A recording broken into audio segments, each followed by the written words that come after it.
Hi, friends. Okay, today we're going to talk about how I built multiple income streams as a single mom and what you need to know. The four things that I'm going to talk about are rental properties, dividend stock investing, peer to peer lending, and freelance consulting. And stay till the end because I'm going to throw in an extra one that I have been working on, haven't gotten there yet, but anyone can do. So we'll talk about that one in a minute. If I put you in this place of the stressed out mom, 18 years ago, I'm sitting outside my daughter's dance studio, just calculating feverishly how much the dance fees are, how much the shoes would cost. How am I going to pay for it? Now, mind you, I had a great corporate job that paid great money and that paid for everything we needed, our mortgage, groceries, all of the foundational important stuff. But where it fell short was all of these kid activities and all of these fees and vacations and ultimately college. Like I wasn't saving any money from college after my divorce. I was just trying to make it by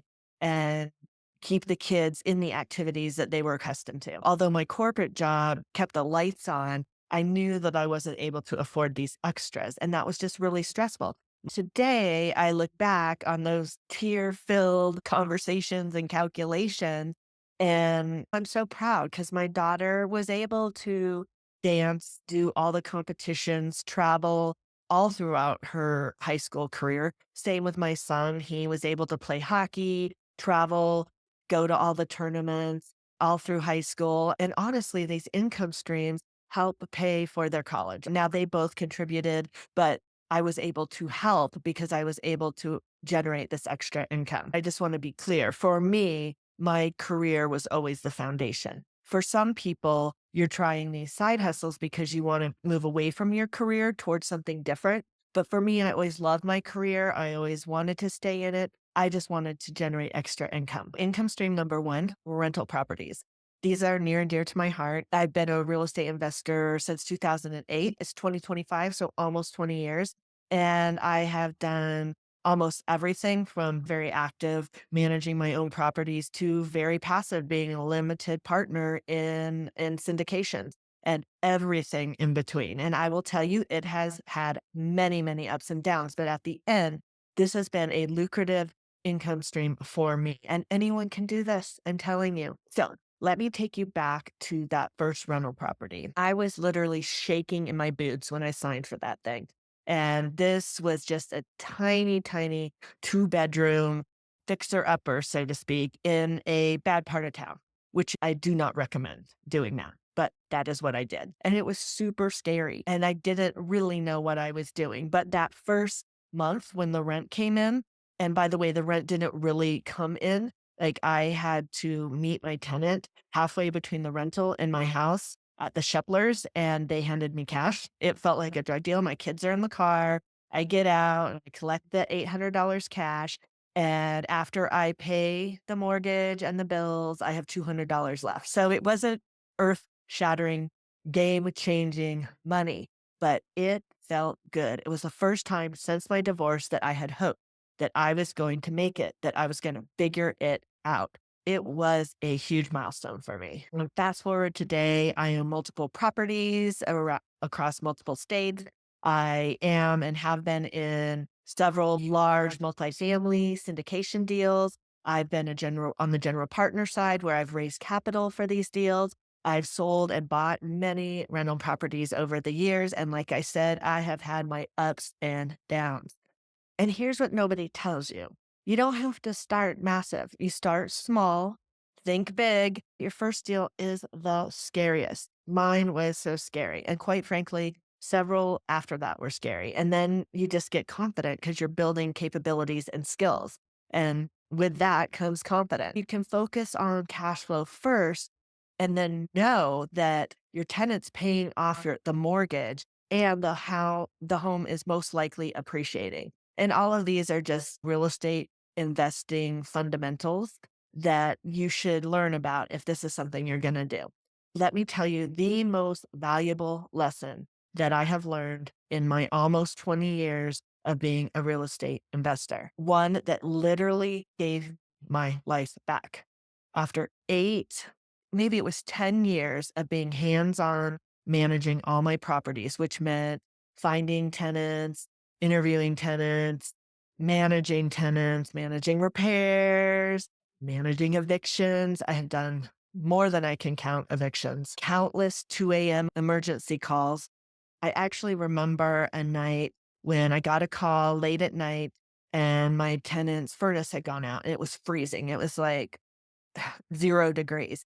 I had to get my 2 small children out of bed, throw them in the car, drive over while I meet the contractor who's bringing in the furnace and replacing it nearly the middle of the night. We're all in our pajamas, like, as this happens, my tenant's there, and obviously, I don't do it that way anymore. Like, A, you have a contractor come, you don't necessarily need to be there. B, you but that is not how I ran this operation the first 8 to 10 years because it costs about 8 to 10% to have a property manager manage your properties. And I didn't think that I could afford that.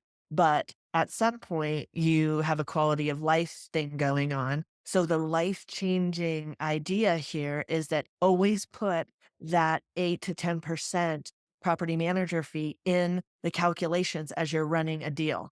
Just put that there, make it mandatory, and always, always have a property manager. You still have to do things. You have to manage the manager, but it's much different than having to go do repairs at 11 or 12 at night. So trust me, it isn't an expense. It's an investment in your sanity. And it's frankly the reason I've talked to a lot of investors why they stop because it causes a lot of stress and heartache. It is truly the difference between owning a business and owning a job. This is where it's active. And if you want it to be more passive, you can do some of these things like get a property manager. Okay. Number 2, dividend stocks. Let me tell you about a surprising teacher that came to me in dividend investing, my teenage son. While I was very focused on real estate investing, he was obsessed with stock investing. Fast forward decades, and he is a stockbroker who is about to sit for his CFP exam. So I'm very proud of him, but his obsession with stocks started early. One night we were talking about investing and he had said he had bought Apple stock, and he started telling me about terms like dividend aristocrats and dividend kings. And these are companies that have not just paid dividends, but actually increased them every single year for 25 plus years for aristocrats and 50 years for kings. The beauty of these dividend payments are that they roll in like clockwork because these are solid companies with solid P&Ls.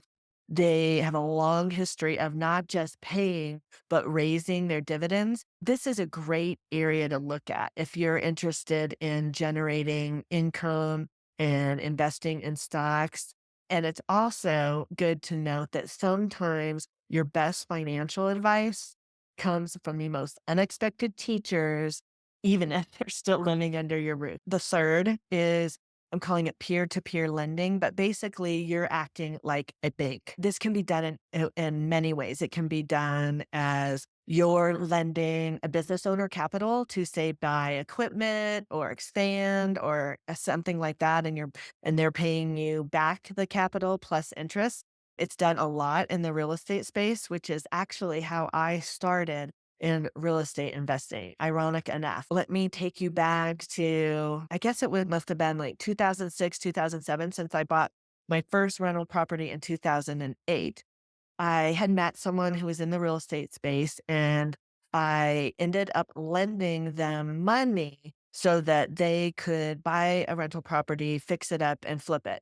They would then pay me interest on this money. He had a proven track record of buying properties, fixing them up, and selling them for a profit, but he needed capital fast. It was leveraged from all the other properties, so going to a bank wasn't an option for him.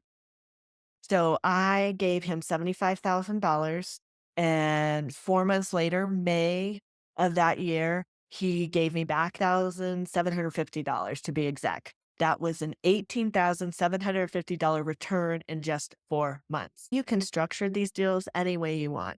Best, if you're doing a real estate deal or any other deal, is to have a hard asset as security in case something doesn't go with the deal. Now, I did not do that, and I think you should do that. The real plot twist in this venture was that it changed my life because it introduced me to real estate investing, and I ended up buying a rental property from this man. His name was Willie Kellum, and that was my first rental property. That small little place in the bad neighborhood was my first rental property that I bought from him. It was one of his fix and flips.